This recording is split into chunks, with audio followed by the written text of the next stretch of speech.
একদম চুপ। বেশি বাড়াবাড়ি করলে কালকে সকালে আমি আমার বাপের লোকে সারা জীবনের লেগা চলে যাব। আর শোনো, আমারে বিয়া করার লেগা এখন আমার কোটিপতি ফুফাতো ভাই রাব্বি এক পায়ে খাড়াই আছে।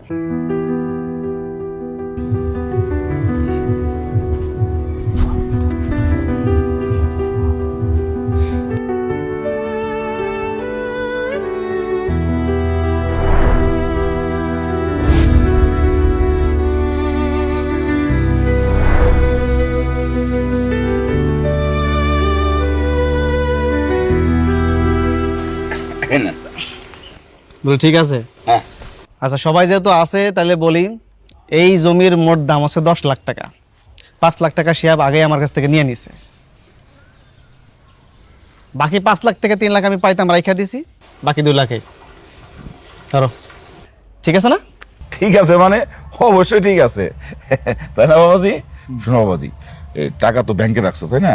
ঘরে কিন্তু আবার রাখো না, তোমার কিন্তু এখন অনেক টাকা দরকার।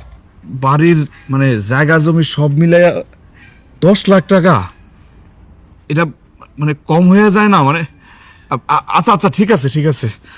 এই শিয়াব ভাই, তোর কাছ থেকে কি আর 1 লাখ টাকা আমার ধার দিতে পারবি? এই 3 লাখ টাকা মিলে আমার মায়েরারে চিকিৎসা করি, মানে অপারেশন শুরু করি। আপনার লজ্জা শরম নাই? মাই খার 15 টাকা চাইতেছে।